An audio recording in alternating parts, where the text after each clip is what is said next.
Welcome to a new time. Welcome to a new era. This ain't WCW. This ain't Monday Night Raw. This ain't SmackDown. This ain't even WWE. Feel the wrath of the Pythons. You shall feel the wrath of Hulkamania.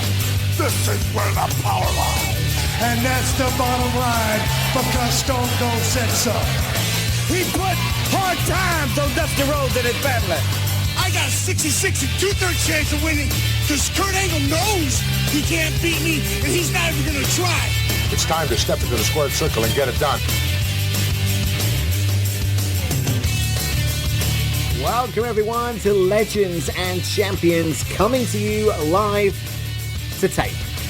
To quote the legendary Colt Cabana from the old Ardent Wrestling podcast, Andy Evans here from the United Kingdom, bringing you all of the Legends action exclusively on Celebrate Wrestling. How you all doing? Hope everyone is well. Coming up this week on the show, it's a big one. I'm going to be joined by Stefan Bennett. We're going to be talking all about the legendary WCW pay-per-view Superbrawl 1. But before we get into that goodness, it's time for this. You'll make it sweet. Make it short. It's time for Andy's Weather Report. Yeah. My good friend Joe. So, yes, the weather report here in the United Kingdom is very wet. And I mean wet. It has done nothing but rain non-stop. I mean, we had more flooding in the UK than I can remember for a very long time. You cannot leave home without a brolly. It's just wet. It's horrible. I don't recommend it at all. It's just not good. It's really not good. No. Anyway, hope everyone is well out there in podcast land at Celebrate Wrestling. What a month we have had so far. January officially now in the books. It's February. The Rumble is done. We're on course for the Elimination Chamber. We're at Wrestlemania season. We are kicking off. We're getting ready to go. And this week on the show, as I said, we're talking about a classic WCW pay-per-view Superbrawl 91 that took place in May of that year. It's an intriguing show. It's an intriguing pay-per-view, and I'd love to know what you guys think of it over on Celebrate Wrestling on Facebook. All you need to do is search for Celebrate Wrestling at facebook.com. Click on join. Mike will let you in, and then you can be a part of that great community that we have over there. It's worth joining, right? Because you get to interact with some of the most wonderful fans and listeners and community, and it's really a family over there, so join it as well. Now, if you want to keep up to date with all of the happenings in the world of professional wrestling, it's very easy to do so at Celebrate Wrestling. Just search for us on a podcast provider. That could be Spotify, Apple, iHeart, Pandora, Podbean, whatever. Amazon Music, whatever. Search for Celebrate Wrestling and then hit that subscribe button, and you will get all of the action. So you will get me every week on a Wednesday with Legends and Champions, looking back at all of the retro goodness. On a Saturday, you will get Mitch and Dimitri, the Greek World Order, with the alternate commentary table. And then the main event on a Sunday, Mike McGuire is back with Dave Meltzer, doing McGuire on Wrestling, all the latest news, the 5 count, the pay-per-view recaps, everything you can think of, each and every week, free of charge, as part of Celebrate Wrestling. If you want to donate and help out with the running costs, that's absolutely fine, and thank you so much. We appreciate it, but you don't have to. It's all completely free of charge. All right, shall we do it, ladies and gentlemen? Shall we go to a quick break? When we come back, it's time to talk Superbrawl 91. I will see you after this.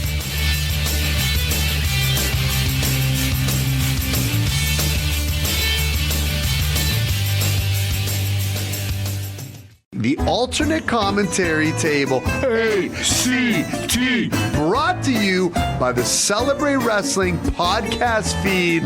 Listen, it's Mitch, it's Dimitri. We got this little pod thing that we do every single week where we talk about the week in wrestling and the way in which we do it from the other side of the railing, right, Mitch? I like that.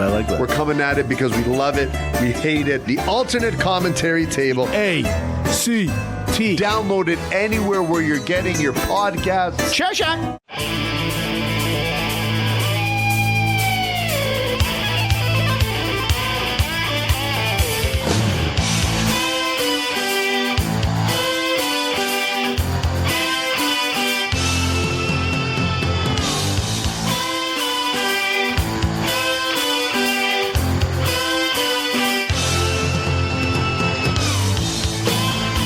All right, welcome back to Legends and Champions. Andy here, as always. Joining me this time is my guest.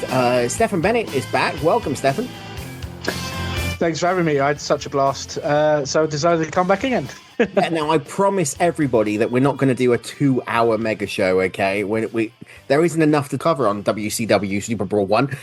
But we are going to be touching on this legendary pay-per-view WCW Superbrawl that took place in 1991. Stefan, what did you make of just initial thoughts, right? Initial kind of high level, what did you make of WCW? Because your comment to me in the chat was quite interesting. Yeah, so I mean, WCW as a whole used to love WCW, so I'm not going to. This pay-per-view is in no way, shape, or form reflect on my overall thoughts of WCW because I was always a WCW fan as well as a WWF fan. For the most part, this pay-per-view is what the term dumpster fire would be thrown around by some. It's saving graces. It has a couple of very good matches. One match, which I'm sure we'll touch on, was actually, I think, if I remember correctly, was actually a voted match of the year. So that was pretty cool. Yeah. But it was a bizarre card, and I actually watched it back last night because it had been, it's probably been about 7 or 8 years or so since I went on a Superbrawl binge watch and last watched that one. But yeah, I remember watching it and remembering, I remember this was a terrible pay-per-view for the most part. But it had its significant moments and it had its good moments. So whether or not, depending on your personal opinion, was whether or not they were sort of saving graces or for the show or not. I think that's more. All right. Well, let's get to it because it's an interesting, as you said, pay-per-view. Now we are going back to May the 19th, 1991. It took place at the Bayfront Arena in St. Petersburg, Florida, and really it marks the beginning, if you will, of a now legendary wrestling tradition. Now, Superbrawl was originally designed by WCW to be its WrestleMania. What kind of happened over the years, though, is there was a general argument to say that was actually Starrcade. But nevertheless, Eric Bischoff, in his infinite wisdom, decided that Superbrawl was going to be their WrestleMania. And this is where we are right now. Because in the early 1990s, WCW really was on a mission to carve out its own niche in the business. It was striving to compete with the WWE, and in the mind of the new executive producer of WCW, Eric Bischoff, Superbrawl was a massive part of this strategy. The event drew over 6,000 fans to the Bayfront Arena, was broadcast on pay-per-view, reaching audiences, I would say far and wide, but it was really North America and Canada because it wasn't over here in the UK at that point. And it really was this kind of period of the beginning of what we would now know as the Monday Night Wars without even knowing it was the beginning of the Monday Night Wars, because there was this competition between the WCW and the WWF for dominance in the wrestling world. And Superbrawl really kind of showcased WCW's ambition to both elevate its brand, can't talk tonight, and also provide a platform for some of the most talented and charismatic wrestlers of the era. And over the course of the next 45 minutes or so, we're going to be talking about its place in wrestling history and how it really paved the way for future Super Brawls. And I think, you know, the copy that I've got, I don't know which one you've got, right? But I have managed to get my hands on a copy of the full Super Brawl event. All right, not the VHS that was ripped to shreds and only considered about 5 matches. When I watched this, and I've had this for a while, and I got to admit, I never actually sat down and watched it properly. There was a Danger Zone with Paulie Dangerously, where he introduced the Stan Hansen as the real cowboy. There was a DDP segment where he introduced Scott Hall as the Diamond Stud. And possibly the weirdest segment that I think I have ever seen in professional wrestling, and trust me, you and I have seen quite a bit in our time, the debut of Oz. Kevin, Nash. the version I watched, I believe, was the VHS version. However, the Oz reveal and the Stan Hansen part and the Diamond Stud parts as well. Those, I mean, I've seen them on and off for years because they've been in their own highlight packages, you know, like debuts, highlight packages and countdowns and things like that. So yeah, it was a very bizarre show. Although I will say probably one of the very, very quick, because Super Brawl 91 is a bit of a cringe fest in for different reasons. Now, I remember what I did see was when Missy Hyatt goes backstage into the locker room and thinks there's a wrestler in the shower, and she claims that she's going to be the very first to interview a wrestler in the shower. As she goes in there, out comes a almost fully naked Stan Hansen, who basically ejects her from the locker room and spanking her on the way out. And yeah, I just sat there thinking, yeah, that's not aged very well whatsoever. There's a few things on this pay-per-view that haven't aged very well. I think one of them is the debut of a bad man, Johnny B. Bad, who, you know, I actually forgot that in the 1990s, a lot of what he said was, "I'm so beautiful I could be a girl," which even back then, you know, I mean, nothing wrong with that. That's absolutely fine. You know, absolutely nothing wrong with that. To say it on a pay-per-view, I think Dusty Rhodes commented on it as well. It was intriguing. It was just... Do you know what, though? I've got to say that this is very weirdly the worst pay-per-view I've seen in many a year, but also one of the best. Yeah. And it's not just because of the main event, the double main event, the tag match between the Steiners and Sting and Lex Luger, or the world title match between Ric Flair and Tatsumi Fujinami. A lot of the card was actually pretty good, because if you go back to the steel cage match between Doom, Ron Simmons and the actual Butch Reed, it was less than a year later that Ron Simmons was the first Black African American world heavyweight champion in WCW, right? And there was a lot of blood in that match. There was. It was very hard hitting. To be fair, that match did deliver, because it was everything you kind of expected. I did find it absolutely hilarious, and I did chuckle to myself seeing a much younger Theodore Long be suspended above the cage in a mini cage. That was quite amusing. But it was very hard hitting, and I do believe, because I think Butch Reed, it was strange because Butch Reed got announced as Hacksaw Butch Reed, and I was like, I'd almost forgotten he was given that moniker for a period of time, and I just always thought it was a very strange nickname to give him. I mean, with that Hacksaw Jim Duggan, I know some wrestlers, you know, can share the same sort of nickname over the years and things like that, but I didn't think it fit Butch Reed. But Ron Simmons, that split when Doom did split, it was because it kind of put, I mean, obviously as a kid, I didn't understand the whole race side of things, and I know obviously growing up how much politics there were regarding African American wrestlers and that not being given the best opportunities and whatnot. So I didn't fully appreciate that when Ron did become WCW World Champion, become the first African American World Champion. How huge it was, because I was just a kid. I didn't really understand that side of things. But when you look back on Ron's career at that time and what led up to that, you can see. We talked, recently about, when the Rockers split and how the trajectory that Shawn Michaels went on.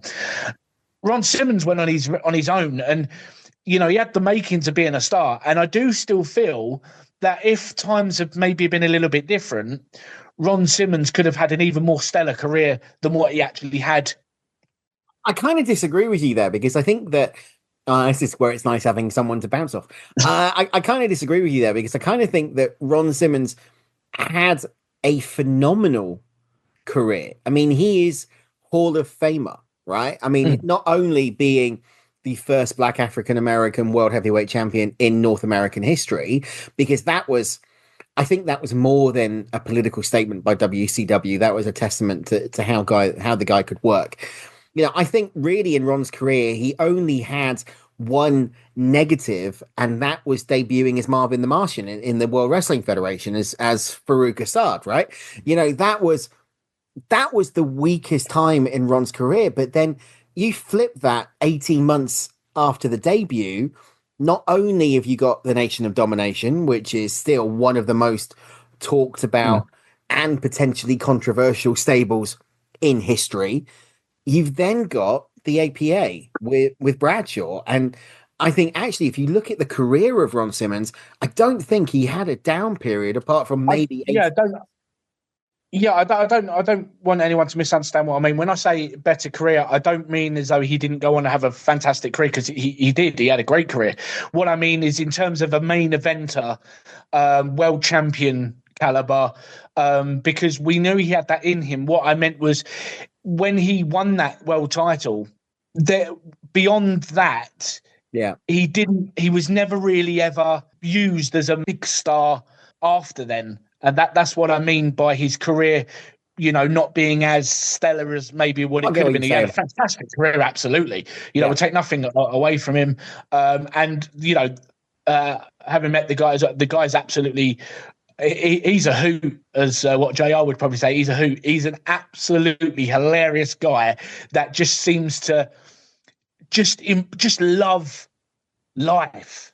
Like literally.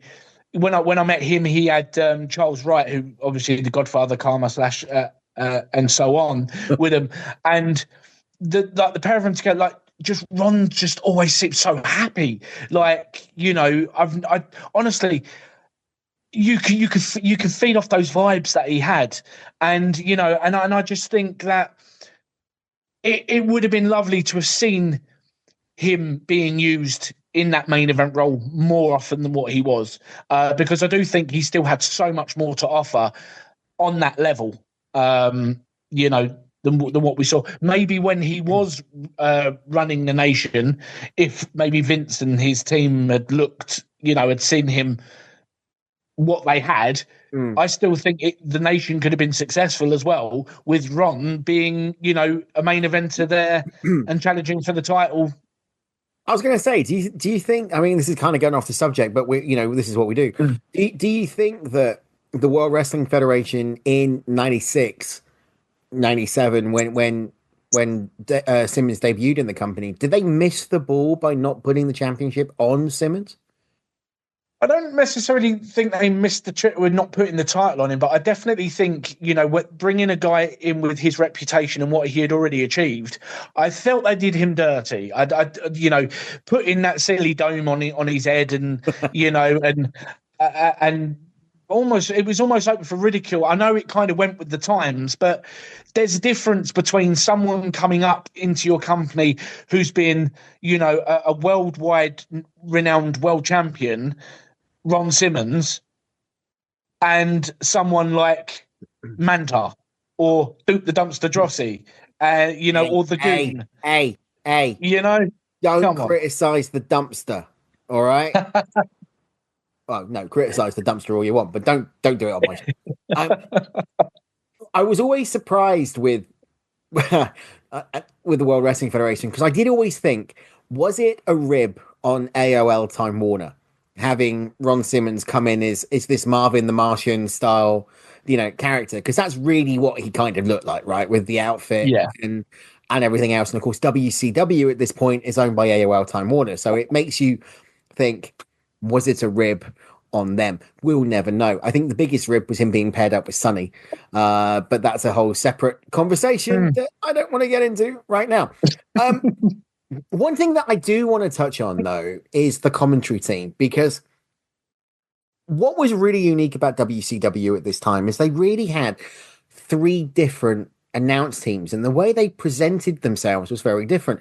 On pay-per-view, it was good old Jim Ross and the American Dream Dusty Rhodes. On WCW Worldwide and WCW Saturday Night, it was Tony Schiavone and Eric Bischoff.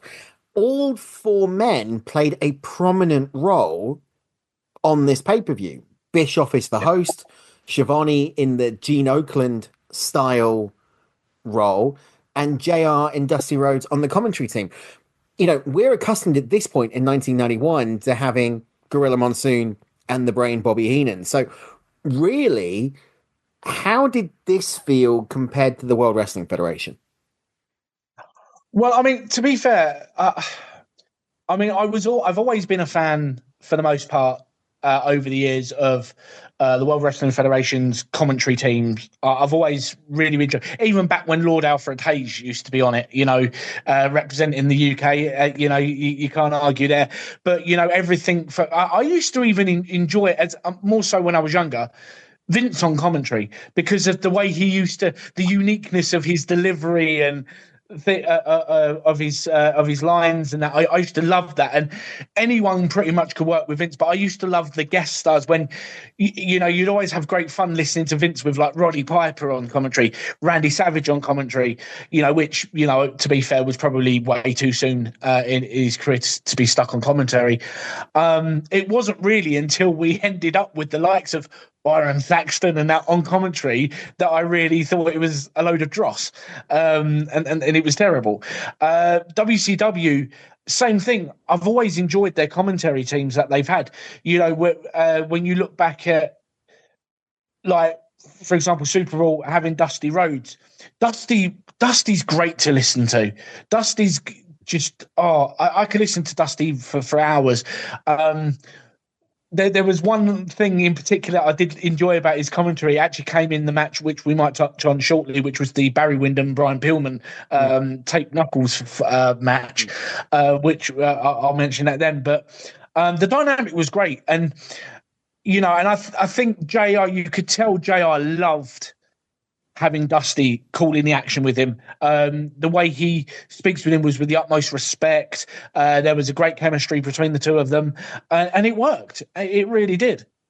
I mean, there's a couple of matches that I want to get to on the undercard. We're not going to sit there and talk about every single match because we would be here for about 2 hours and 40 minutes, and I can't do that again. But what we are going to do is touch on a couple of them, and one of them really was Dustin Rhodes versus Terrence Taylor. Now, the natural Dustin Rhodes, the son of the legendary Dusty Rhodes, faces Terry Taylor in what was a very storyline-driven, hard-fought matchup, because they were selling it on commentary that the York Foundation had been trying to recruit Dustin even that day, and it didn't happen.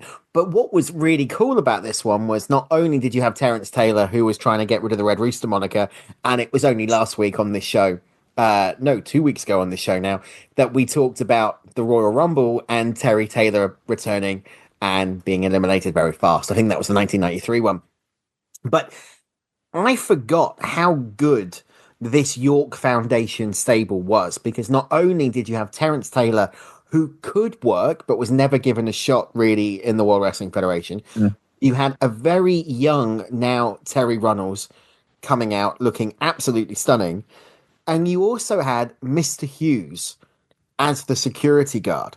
And the thing about this one was how much this match really showcased the Natural's ability to kind of overcome that adversity, to get that bulldog in. But it also really emphasized for me how technically skilled Terry Taylor was, because we hadn't seen that in the World Wrestling Federation. He was a joke character. No. He was a jobber in the opening match. I mean, anyone who comes out as a Red Rooster gimmick is a jobber, right? This guy could work, and I don't think was ever really given a fair crack in professional wrestling. No, he wasn't. I mean, again, as a kid that watched both promotions, you know, I obviously knew the Red Rooster gimmick. Even as a young kid, I thought it was ridiculous. Loved his entrance thing for the Rooster. That was brilliant. But it was really good. And that was one of the things that I loved about being able to watch both promotions, was you would see someone in one and being underutilized, not being able to be given the platform to really showcase their skills. Then they'll pop up in the other, and you'll actually get to learn to appreciate their craft, because you can actually get to see what they are capable. Dustin Rhodes, I mean, I used to see him wrestle in WCW before he went to WWE and become Goldust, and you know, Goldust, great wrestler as well. But the natural Dustin Rhodes, always been a phenomenal worker. Always been, in my opinion, because I don't think his name gets mentioned enough when it comes to the greats. I just feel, I think he was always a tremendous wrestler. I mean, we got to see it occasionally when we had, I think it might have been in 1991, same year, or 92, when him and Dusty teamed up at the Royal Rumble to face Ted DiBiase and Virgil in that tag match. So I was just going to say, that was actually the Royal Rumble of 1991, so that was January. Yeah, so it was only a few months before.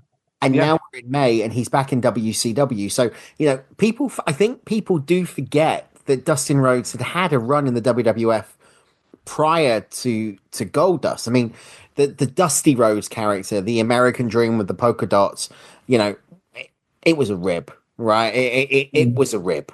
And I don't know why Vince did it, because if they'd done the proper Dusty Rhodes from the NWA, I still reckon he could have got over massively in the World Wrestling Federation. And in fairness, I can't think of any other performer that could have got, you know, black and yellow polka dots over as much as what the American Dream did.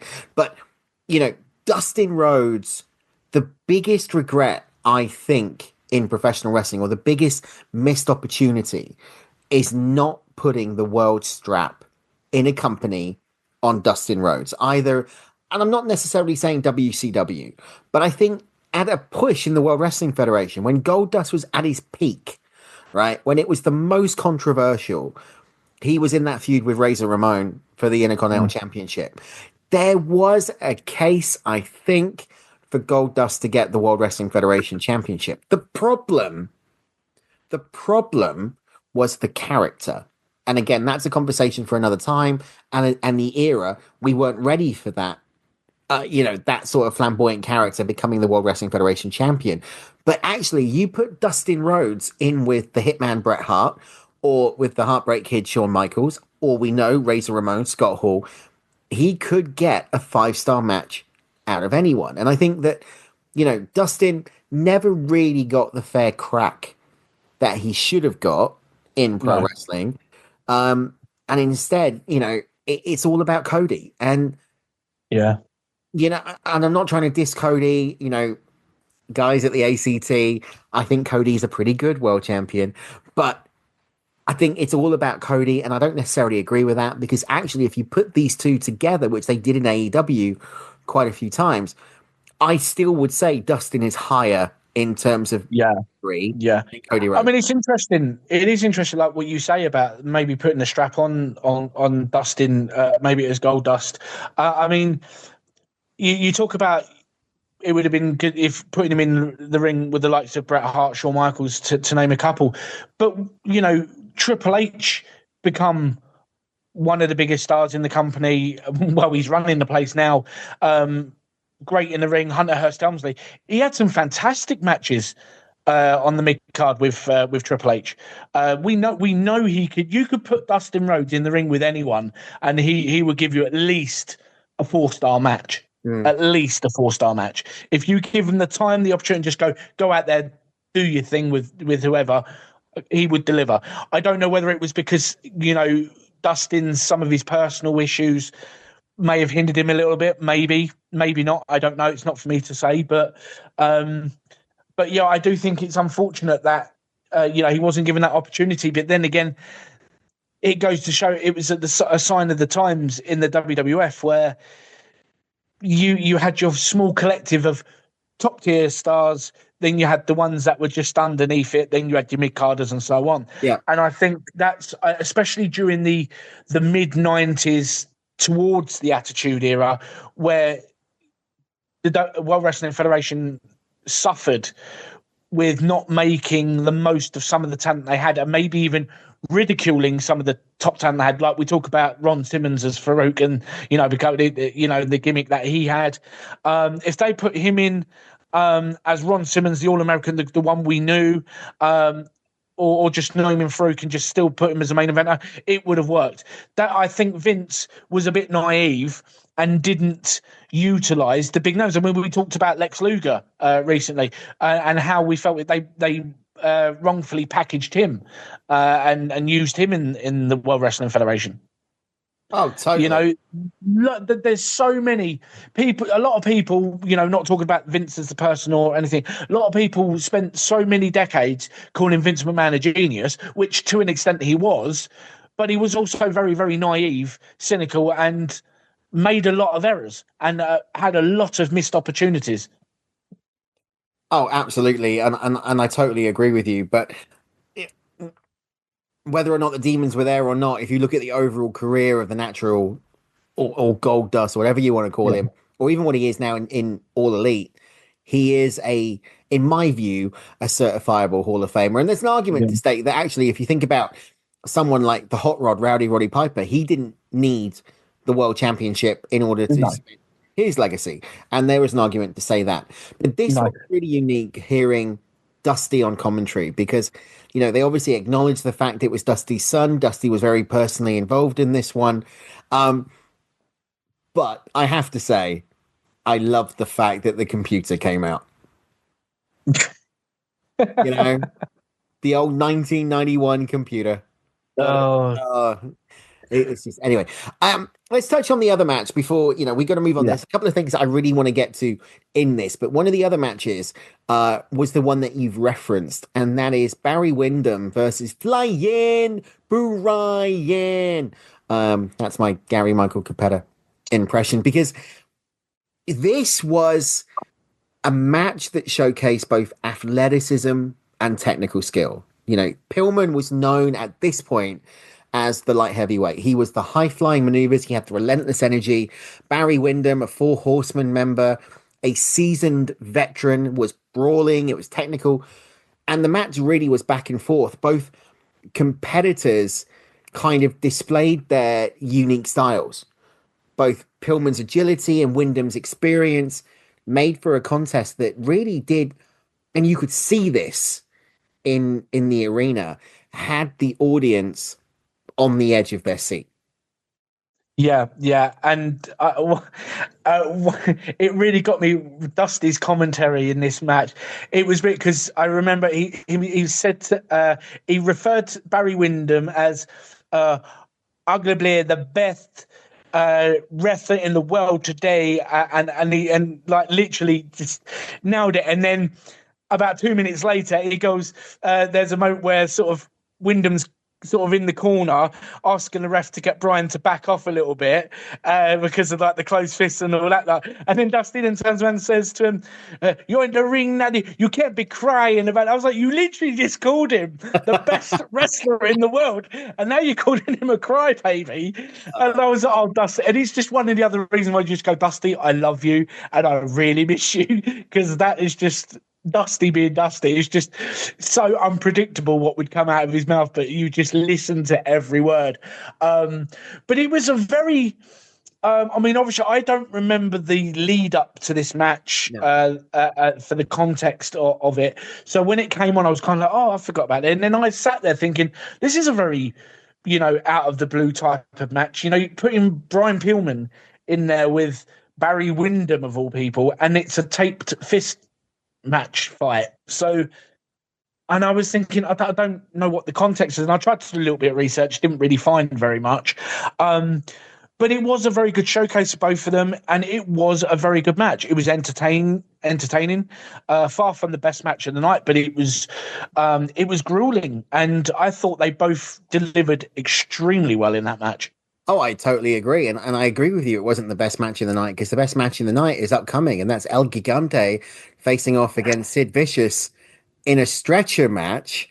Now, believe me if I'm wrong, but I always thought the rules of the stretcher match were that you put your opponent on the stretcher, right? And then you wheels them out. Yeah. El Gigante did a claw pin. Yeah. It made no sense. I will say, actually, what a spectacle it was to witness once again how, not in a good way, to actually see Sid Vicious, El Gigante squaring up, and for the first time, Sid looks snack-sized. He looks so small. It was a cluster of a match. It was terrible. Seeing, we got a bit of interference from Kevin Sullivan and One Man Gang coming out, which was even more random. The stretcher, there was no point in it. If anything, the only thing the stretcher really did for me was just, here comes El Gigante. Oh, look, he's just carrying a stretcher that normal EMTs would take, two of them to push along and get someone to put on there. And I'm not being funny, but neither man was going to fit on there anyway. They were too big. I know. It was crazy. And when they announced it was kind of like, what? And then, Anyway. And that, folks, was not match of the year. No, second match of the year. When we come back, we're going to go to a quick break. When we come back, we're going to be talking about not only the main event, the World Heavyweight Championship, and the NWA, the IWGP and the WCW NWA World Heavyweight Championship, Ric Flair, Tatsumi Fujinami. We're also going to be touching on the big tag team encounter between the Icon Sting, not called that, called the Surfer Sting, and the Total Package, Lex Luger against Rick and Scott, the Steiner Brothers, plus Black Bart was in action. We're going to talk about, kind of what happened in that match against Big Josh and the two guests that made their opinion. It was a bit of a raw crowd.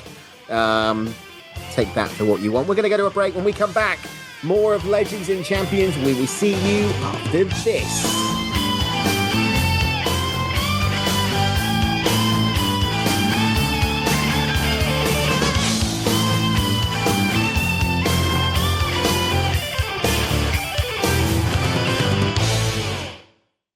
If you like McGuire on Wrestling, you need to subscribe to the free McGuire on Wrestling podcast feed. Not only do you get access to the show a day early, but you also get free bonus content every week. Share a laugh with Mitch and Dimitri on the alternate commentary table. Oh, I'm Cody Rhodes. Look at me. Now, if this was Damian Priest, he'd apologize. He probably would have apologized. Follow along with the film career of one of wrestling's biggest stars with We've Seen a Movie. Basically, I'm just watching John Cena play his wrestling character. If John Cena was a raging alcoholic Atlantic City mooch before this. Get all these shows, exclusive interviews, and more for free by subscribing to McGuire on Wrestling, wherever you get your podcasts.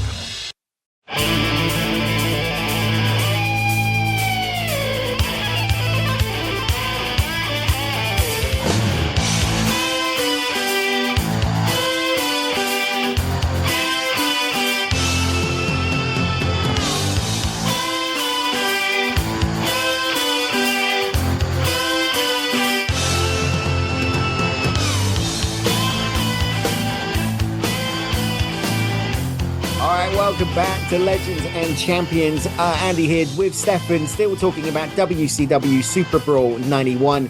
So far, we have talked about some of the matches on the card, and we've still got some big uns to go, including this one. The match between Big Josh and Black Bart. It's on the undercard. And it really was a match that brought a mix of brawling and character work. Big Josh, a lumberjack character, brought a unique presence to the ring with his log and jovial demeanor. You know, you talk about Duke the Dumpster Drosy. Black Bart, a tough, gritty competitor, was a stark contrast. But what was really the big takeaways from this one was Big Josh coming down to the ring with 2 grizzly bears on their hind legs. I mean, health and safety would do a runner right now. And I'll be honest, I forgot about this. I really forgot about Big Josh coming out with the bears. I mean, I'm not surprised, Andy. I mean, you know, I even forgot that this match even took place originally. It's not saying I remembered. I remembered the bear. I didn't think it was this match. Couldn't remember who it related to. I did remember there being an entrance with 2 bears on their hind legs during an entrance, but that was something which had been logged in my mind for years, where I thought, I'm sure that happened. Couldn't remember what event, couldn't remember who it was, but I'm sure that happened. And then, you know, left it at that. But yeah, I mean, I believe Josh was Matt Bourne, wasn't he? The late Doink the Clown. Yeah. It again. To be fair, I think this was the sort of a theme that went on with WCW around about that time. You know, we talk about the World Wrestling Federation's gimmicks and some head scratching ones at that. This is up there when it comes to WCW. I mean, come on, this was up there with Oz, like the worst gimmicks of all time. I mean, you know, what were they thinking? I mean, seriously, if you look very closely, yeah, the bears were muzzled, right? And they were obviously tranquilized. But if you look at the crowd in the aisle as these bears are walking down, there were a couple of people there that looked legitimately scared to death. And at one point I thought, that's people dressed up in bear suits, right? It's got to be. Oh, no. They were proper bears. I swear to God, one of the bears relieved itself on the way to the ring. I'm not 100% sure. I did go back and check it, but I can't be 100%. I don't know why I went back and checked it, but I did. That's how into the bears I was. What does that say about me? I don't know. Let's move on. I'm not applying for the traitors now. But it was just no. Why? Why? It's up there with RoboCop, isn't it? It's up there with the Chamber of Horrors match and the electric. I mean, come on. This is WCW early 1990s, though, isn't it? I mean, if they'd done this, if the WWF had done this, we would have been all over it saying how bad it was, right? Oh, yeah. I do want to give a shout out because obviously, you know, Black Bart had only just debuted with WCW at that point. It was meant to have been the living legend Larry Zbyszko facing off against Big Josh. I don't quite know what would have been worse, actually, Black Bart or Larry Zbyszko in this match. But, you know, we do have to send our condolences because it was only earlier this month that Black Bart passed away following a battle with cancer, and he did have an illustrious career in professional wrestling.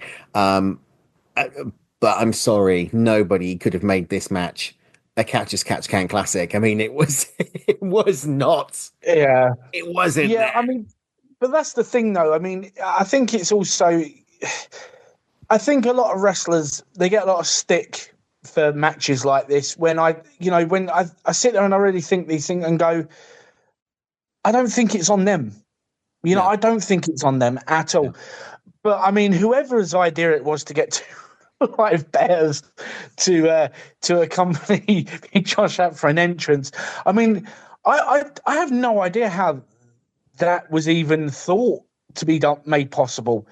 You know, and it's true. I mean, if it had been Vince, I could imagine Vince probably, probably would have thought and go, oh, if I don't think it was that bad, pal. And I would say, oh, let's get an entire zoo in for an entrance or something like that. I mean, you know, how do you sit in a creative booking meeting and go, oh, do you know what we're going to do in May at Superbrawl live on pay-per-view is we're going to fly two grizzly bears, and you're going to walk to the ring with them. They're going to have muzzles on, so don't worry, it's safe. But you're going to walk down with two bears. I mean, how does that even come up? Honestly, I have no idea, unless someone said it in jest and creative, and then all of a sudden they just sort of like, hold on a minute. Yes, let's do that. And then being like, I wasn't being serious. No, but we are. It's happening. Vince would have taken it one step further. You know that, right? Because Vince would have. Get the bear in the ring, tag him in the bear will get the pinfall. It reminds me of that Big Show movie. Was it Knucklehead, the one where he wrestles the wild bear? Yeah, I try to forget it. Yeah, anything. Right, let's move on to a match between two absolute legends. One of them is a member of the Four Horsemen, Double A Arn Anderson, going off against beautiful Bobby Eaton. I mean, this was the grudge match, right? And this rivalry really stemmed from the previous encounters and the competitive spirit within the Four Horsemen. Anderson was a cornerstone of the Horsemen, known for his no-nonsense, hard-hitting approach. I mean, he was the enforcer, right? Double A. Eaton was an accomplished tag wrestler looking to make that mark in that singles transition. And the hard-hitting bout just actually did go to show how good WCW was and how good some of that roster was. Because really, you know, Double A on Anderson and Tully Blanchard, when they went to the World Wrestling Federation in '89 as part of the Brainbusters, never really quite got the same level of overness or respect from the promoter as what they did as part of the Four Horsemen in the WCW NWA. And Anderson, say what you want about the guy in terms of the physique or the look, he is a bloody good worker, certifiable legend, and the same for beautiful Bobby Eaton. Two of my absolute all-time favorites. Two of my absolute all-time favorites. I mean, I was always a Bobby Eaton fan, beautiful Bobby. For someone who had spent a huge chunk of their career up to that point as a tag team wrestler, getting his props as a singles competitor. I loved it. I loved him, and what a guy to have. What a match. I mean, for me, someone like me, it's a dream match.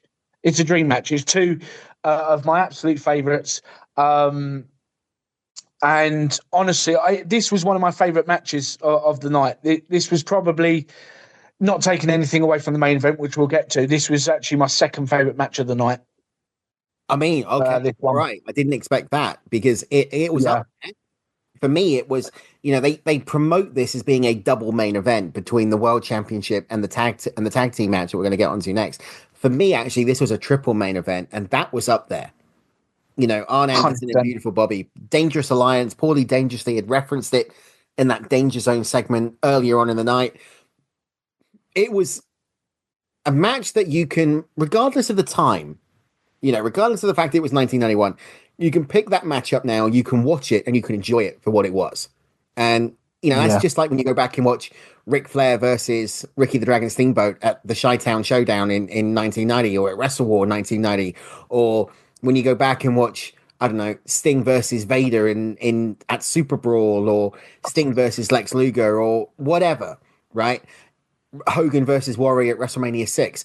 They are matches that you can just pick up and watch at any time, and you are transfixed. And that is the testament to a good workers match, I think. Absolutely. Absolutely. I really did thoroughly enjoy the match. It was great, to be fair, yesterday when I watched the event back to relive it again, because I haven't watched it for some time, and it's one of those matches where I think now I've got that newfound appreciation for it again, is one that I might revisit more frequently, most definitely. I was at the result as well, which I didn't think at the time I maybe expected. I would have thought Arn maybe would have retained the championship. I mean, obviously, not for want of trying. Obviously, there was interference, Barry Windham coming down, but obviously by Pillman, which spilled over from their contest. Yeah. A lovely net breaker by Bobby, followed up by the Alabama Jam. And I used to love that Alabama Jam. The execution that Bobby had on that was just perfection. And there was a little bit of emotion watching that back, and the end, seeing Bobby win that title and see the way he reacted to winning that title and that, because as I said, I absolutely used to love Beautiful Bobby. What a match! It's a match that I don't think gets mentioned anywhere near as much as it should do. No, I totally agree. It's a match that doesn't get the respect it deserves. A bit like potentially this match, because it's known as one of the biggest matches at Superbrawl, and it really was one of the most standout matches. It was a classic. It went to a time limit draw. It was the total package Lex Luger. It was Sting, the Steiner brothers. I mean, both teams had a reputation of athleticism and power. You know, you couldn't get any better. The Steiners, Rick and Scott, that collegiate wrestling background, that intense physical style that only got stronger as they grew within professional wrestling. You had Sting and Luger, who were quite honestly the two most popular workers in WCW at that time. Sting was on par with Hogan in terms of popularity in that promotion, right? He was, you talk about a franchise player in WCW, you can't not mention Sting as being the number one.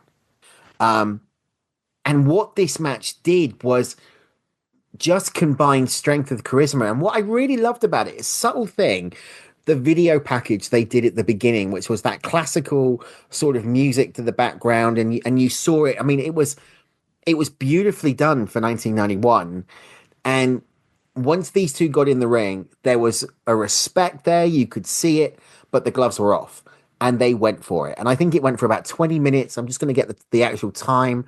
I'm going to bring the time limit up so we can know, but I think it was around 20 minutes, and it didn't feel like that. It did not feel as though it was going on for an extended amount of time. No, I mean, I think you mentioned it was a time limit draw. I don't think it was. It was Nikita Koloff. It was. Yeah, you're right. Sting with the chain. Yeah, he hit. Yeah. He Sting, which angers me even to this day, because I say it was match of the year, and it's one of my favorite tag matches ever. But it's got such a bad finish, which leaves a sour taste in my mouth, because that match should have either have ended it as you thought, as a time limit draw. I didn't like the finish. The beginning, great. The shake of the hands when the bell rings, sportsmanship, and they went at it, like literally. And it's great as well, because it's great to see two huge popular teams, four men which are adored and loved by the fans. You look at how, I mean, Rick and Scott were on another level back then as well. We talked on our Rumble show about, you know, maybe their failed run in WWF with, you know, because there wasn't many teams around them to really let the Steiners show their absolute best to have top matches like this against. And so that was a shame. But, you know, to go up against Sting, who was the main eventer already in his own right. Lex Luger had already been a main eventer in his own right. And the Steiners, who were tag team wrestlers, absolutely took them to the limit. And there were just some absolutely amazing moments where, you know, there's real mat wrestling going on. There's showcase of high-flying moments, suplexes, power moves. It had everything. And, you know, these guys really were taking it at each other. It got very physical, which was great, because it was great to see two teams which had a lot of respect for each other, a lot of love for each other, leaving it all out there. Just go, you know, we want those tag titles. You know, we're going at it. We're not taking it easy on anyone. There was no signs of taking it easy on each other, and that's what you want to see. You want to see them just go at it, and it was such a shame that the finish was the way it came about. That's the only thing for me that leaves a bit of a sour taste in my mouth regarding that. Do you know what the weird thing is? The weird thing was, I said at the beginning of this match went for about 20 minutes. It only ran for 11 minutes and 9 seconds, but it didn't feel like it. You were transfixed. No. It felt amazing. Yeah. It could have gone, double that, and you wouldn't have cared. It was a tremendous match. I agree with you. The finish, nowhere near as good as what it could have been. It was affectionately the Dusty finish, really, if you think about it with the chain. Let's run down the card because we're getting to the main event. So let's run down the full card. We'll give you the winners, we'll give you the times, etc. There was a dark match. It was Mighty 4. Who the hell was that? Defeated El Cubano. It was so recognizable they haven't even put a time limit on our research, so I don't know. WCW US Tag Team Championships was up for grabs as the Fabulous Freebirds, Michael P.S.A.'s and Jimmy Garvin defeated the Young Pistols, Tracy Smothers and Steve Armstrong, of course, fresh from the World Wrestling Federation, if you go back to WrestleMania. Yeah, remember them. And WrestleMania 4. There was a singles match. This one went for an entirety, 3 minutes and 11 seconds, as Dan Spivey defeated one half of the Rock and Roll Express, Ricky Morton. Nikita Koloff defeated Tommy Rich in 4 minutes 27. Then we had the computer match between the computer man, Terry Taylor, with Alexandra York and Mr. Hughes being defeated by the natural Dustin Rhodes in 8 minutes and 5 seconds. Big Josh and the Two Bears defeated Black Bart in 3 minutes and 46. Oz with the Great Wizard defeated Tim Parker. So good this Tim Parker was, he didn't even get an entrance in 26 seconds. I mean, very quickly on this one, Kevin Nash did look impressive as Oz. I mean, he looked huge. And they did, if they'd not given him such a crappy gimmick, it could have gone over. But considering he was Oz, Vinny Vegas, and nothing worked until he went to the World Wrestling Federation as Big Daddy Cool, says a lot about WCW, really. Yeah, I actually said to Kevin Nash in 2013, I think it might have been, we was talking, it was during a talk which Hall and X-Pac were at as well, and I said to him, think, what things could have been like if things hadn't have gone the way that they went, and he was just like, he was like, things just kind of just happen for a reason. That, and I said, and if it didn't, I said, we always will have Oz. And he looked at me and he just went, it went, come on, man, don't do this to me. But he laughs at it, and that's what I do love is you've got some people who absolutely just don't want to ever remember anything that particularly happened. To be fair to Nash, he sort of looks at it, rolls his eyes, and he's just kind of like, yeah, I know, it's okay. Thing is, though, damn well Vince would have put the strap on him. Oh, yeah, the great powerful Oz. Yeah, absolutely. We would have had a female wrestler called Dorothy. We would have. Talk about your Two Bears and that. We would have had a Tin Man, a Scarecrow, and a Toto. Vince would have made it happen. And the entire entrance ramp down to the ring would have been a yellow brick road. Vince would have done that. Vince would have done it. Vince would have done it. He would have done it, and it would have been in your house, yellow brick. Elton John would have done the theme. In your house, this ain't Kansas. Moving on, Barry Windham defeated Brian Pillman in a take fist match in 6 minutes 8 seconds. El Gigante, as we said, defeated Sid Vicious in a stretcher match in 2 minutes and 13 seconds. The steel cage match, 9 minutes 39 between Ron Simmons and Butch Reed. The Steiners defeated Sting and Lex Luger in 11 minutes 9. Bobby Eaton defeated Arn Anderson, and we didn't mention it was for the WCW World Television Championship in 11 minutes and 50 seconds. And that brings us on to the main event. Ric Flair, the WCW World Champion, defeated Tatsumi Fujinami, who was the NWA World Heavyweight Championship. It was to combine the belts, 18 minutes and 39 seconds. What was interesting here was that it was only, I think it was 3 days or a week earlier. Actually, no, it took place on March the 21st, 1991. It was the WCW NWA Japan Super Show that had happened in Tokyo, Japan. It was co-promoted by New Japan Pro Wrestling and WCW, and it saw the IWGP Heavyweight Champion, Tatsumi Fujinami, put his title on the line against Ric Flair, who defended the NWA World Heavyweight title. Fujinami won the match and the NWA Championship, becoming the first wrestler in history to hold both. Now, this is where it gets interesting, because the match and the outcome were presented, differently in the US, because they billed Flair as the WCW World Heavyweight Champion. They made no reference to the NWA World Heavyweight Championship. In Japan, that was considered separate. So the WCW, the American sports media, all claimed that Flair had retained the WCW title. Why? Because he'd been thrown over the top rope. Now, bear in mind, this was the unique stipulation of WCW, that unlike the World Wrestling Federation, if you were thrown over the top rope, it was an automatic disqualification, which I never got. I thought that was a ridiculous rule. Yeah, it used to frustrate the hell out of me when I was younger. It really did. Yeah, I never got it. I just thought, well, hang on a minute. Why in Vince, in New York land, can someone get thrown over the top rope in a pay-per-view called the Royal Rumble?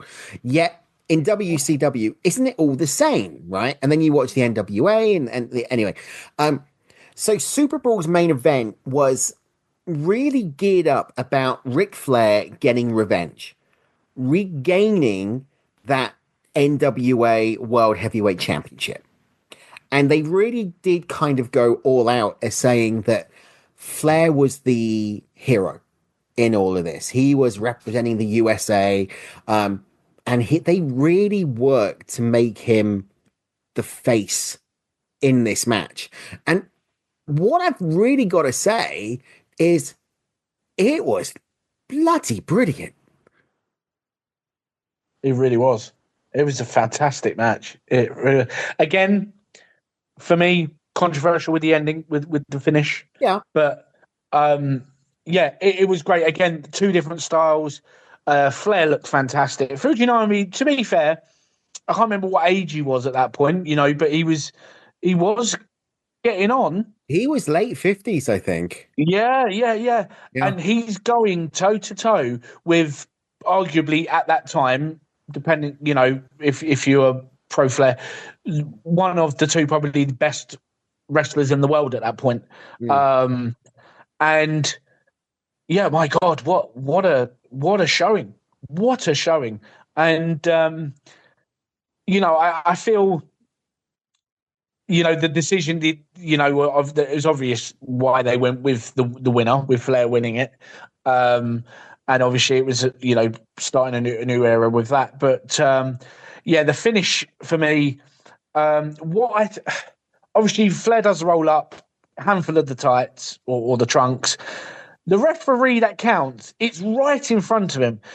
Poor Fujinami's backside is staring the referee in the face. There is no way, as a referee, you cannot see that Flair has not got a handful. There is absolutely no way that referee does not see that Flair's got a handful. Let's not talk about the refereeing, because Nick Patrick was dreadful throughout the entire pay-per-view. It was kind of like a precursor to the NWA and WWE invasion angle. Let's not talk about that. What was interesting about this one, though, was Superbrawl was actually Flair's last main event for the WCW for a number of years, because it was only a couple of months later that he left WCW, went to the World Wrestling Federation because of that pay dispute, and took the World Heavyweight Championship with him. And then we had that really unique situation where he had the big gold belt on screen, and then it was digitized into a WWF tag team title because of the lawsuit by the NWA telling them that they wanted the strap back. But interesting how this all played out, wasn't it? Because, really that's when the WCW World Championship was created. Then they started referring it to the big gold belt when the title came back, and you had Ron Simmons as the WCW champion at one point. You had Sting as the WCW champion. You had ravishing Rick Rude as the champion as well. The big gold belt didn't really mean anything until they amalgamated those titles back together again. I mean, yeah, at this point in time, I'll be frank, watching Superbrawl when I did the first time, I had never seen Ric Flair in action. So I hadn't seen the 1992 Royal Rumble at this point. Okay. Excuse me, when I saw this match. And I was really impressed by the Nature Boy Ric Flair, because I thought, this guy can go, he can work. And you could see why the moniker of the dirtiest player in the game was given to him. At the same point, I'd never seen Tatsumi Fujinami compete in a ring. And I actually started to go out and watch New Japan because it was airing on Eurosport at that point. And I was really shocked at how good the Japanese product was, how hard it was, how shoot style, now we consider it to be shoot, how tough those Japanese workers were and how respectful they were to the fans. And it still has a taste for me as one of the best championship matches that I've watched, regardless of the finish. The fact that they built it up to be a big, major international event. And that's what it Yeah, no, absolutely.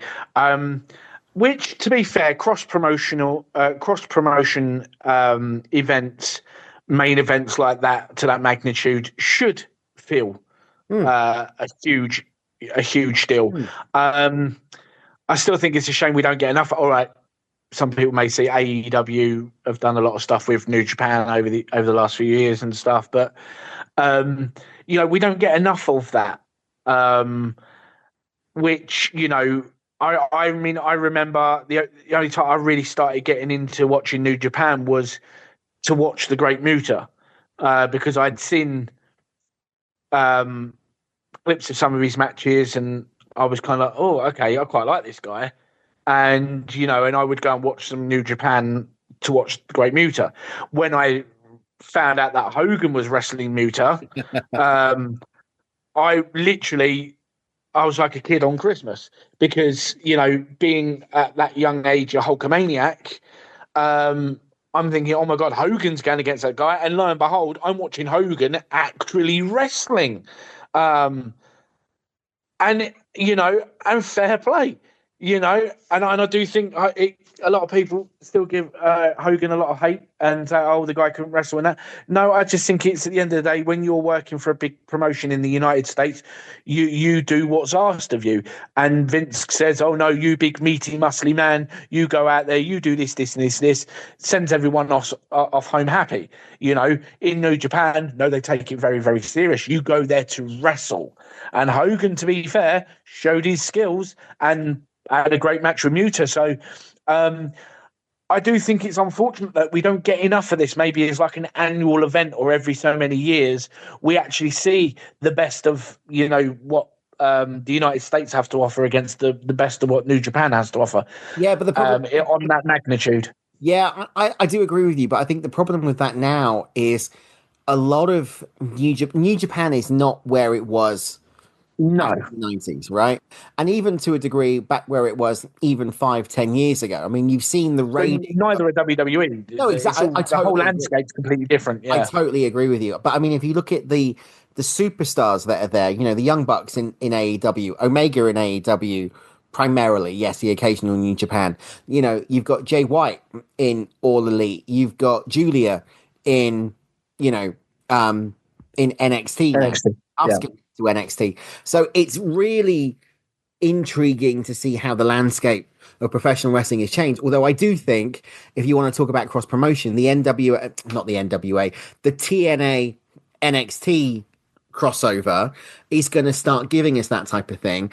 But I can see down the line, we've gone way off topic again, but I can see down the line, the New Japan relationship with AEW not lasting as long as what it does and going back to Triple H. Or I can see a Noah relationship, which we've already seen start being created with the WWE, elevate themselves, and then you might get these international World Cups. If you think about it. One thing, we're running out of time. We're going to wrap this up very quickly. Let's talk about some aftermath of what happened after Super Brawl 1. So if we're talking about the Steiners and Luger and Sting, it was voted the 1991 match of the year by the readers of PWI, Pro Wrestling Illustrated, at the time, the most recognized wrestling publication in history. The natural Butch Reed, or Hacksaw Butch Reed, left WCW just after Super Brawl, and that ended that feud between him and Doom. Sid Vicious lost to El Gigante, was his last match in WCW. He also went to New York and competed as Sid Justice in the World Wrestling Federation, and we have talked about that. Beautiful Bobby Eaton, as we said, won the WCW Television Championship. He held it for 15 days, losing it to stunning Steve Austin at a taping of WCW Worldwide. Steve Austin would then go on to hold it, for nearly a year. What was intriguing about this pay-per-view is that there were in total 13 matches on the card. Matches 3 through 7, so from Dan Spivey through to Oz, were not on the VHS release. But the WWE Network did hold the complete edition of Super Brawl 1. And it, you know what? It was, looking back on it now, and I know we said at the beginning it was a god-awful pay-per-view and everything else. But actually, looking back on it now, I stand by what I said at the top of the show, at the top of the segment. It was so bad, it was good. Because there was some stellar matches on there. If you actually break it down and do what we've done and look at the card, you think about the Battle of Doom, you think about the tag match, you think about Eaton versus Anderson, you think about Flair Fujinami, you think about the tag team match. That's almost half of that card. Pillman, Wyndham, Rhodes, and Taylor. That's over now. Half of the card we're saying is up there as being quality matches. That's a testament for WCW. Oh yeah. I mean, it was, all right, I might have been a bit harsh with the term dumpster fire, maybe.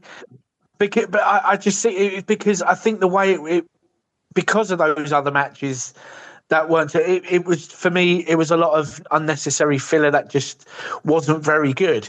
But if it had been those, say, 4 or 5, really good matches, and maybe one terrible match, like I'd say we had the Sid and El Gigante, whatever the hell that was meant to be, and that, then I would turn around and said, yeah, it was a stellar pay-per-view with a bit of a silliness thing thrown in it.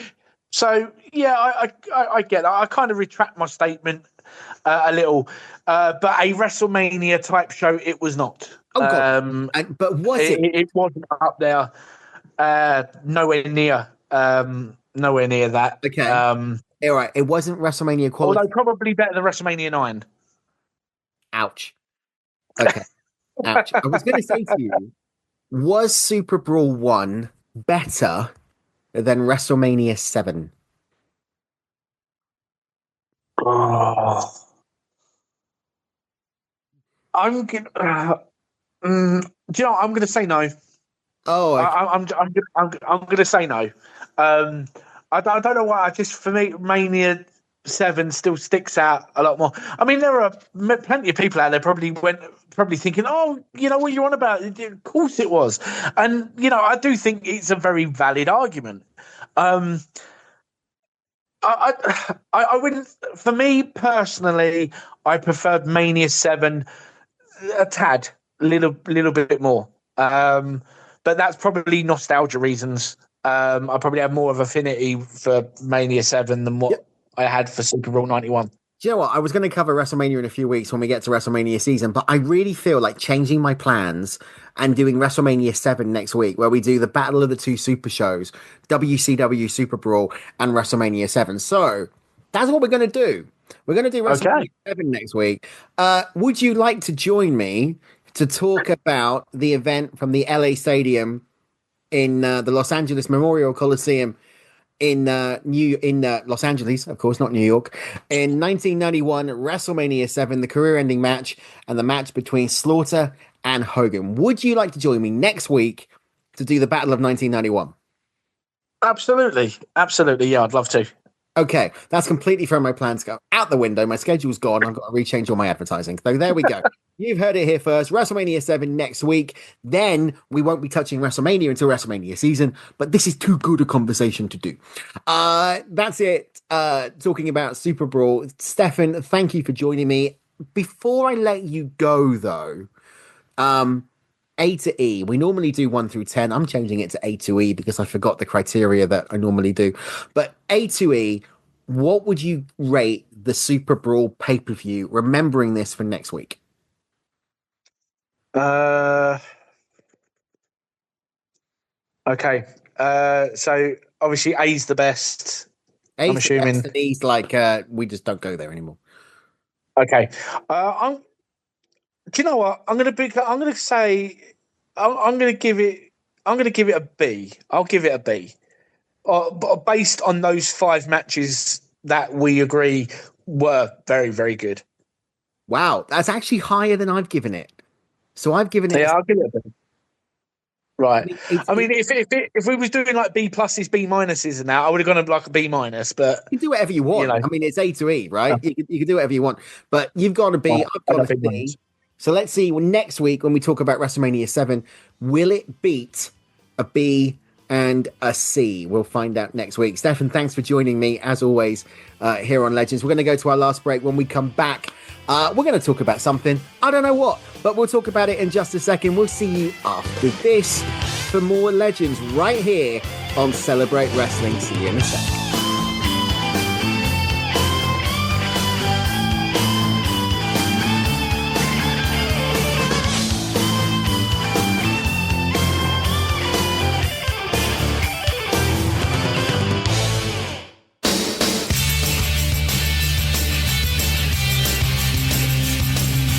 Welcome back to Legends and Champions, and this is it. We're wrapping up the show this week. My thanks, as always, go to Stefan Bennett for joining me to talk all about WCW Super Brawl 1, Super Brawl 1991. You heard it there in that segment. Next week, we're going to be talking all about WrestleMania 7, slightly earlier than what I planned, talking about WrestleMania coverage, but hey, that's what happens on this show. So next week, we will be talking WrestleMania 7, myself and Stefan. Which one was better, Super Brawl 1 or WrestleMania? Find out next week on the show. My thanks as always to all of you for listening to this show each and every week. It is a privilege and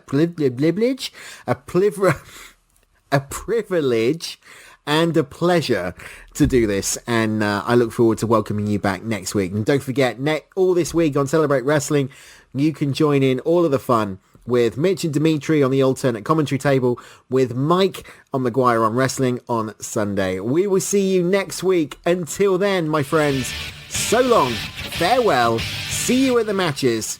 Bye-bye now.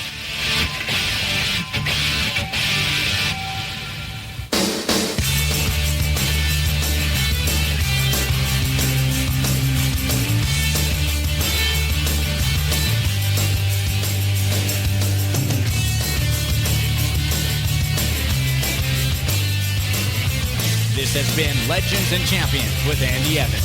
Thank you for listening.